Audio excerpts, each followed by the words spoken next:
Leyanchedon kovelhi hankhirte Atsunga indonale tina inkanza Wanao lubese abuhe Lalpalo kallenani tintianani Altrone alukan medo Amit yang lim tu alor kroma Har bekado buena chin paglobi Deramu tualena min swaya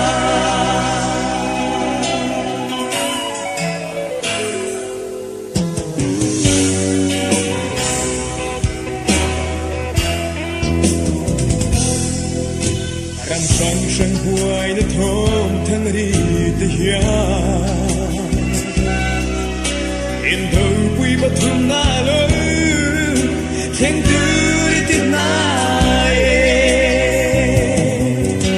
Dan mo che pa lo lan ma nge hiya Lal pan at nera shwai do amarin tu te Altrone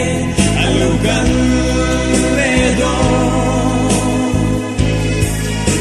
Amit yang lim tu alor kroma Har bekado buena chin paglobi Deram no tualena mi swaya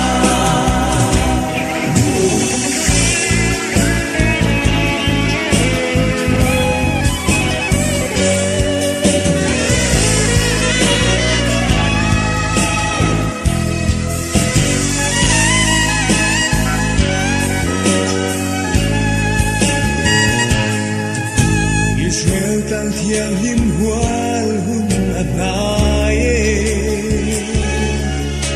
Babylon koro buit long ta anti hun turzu Koveling sin sagdan hian min triati Shriat yam na nei zu in ring rosei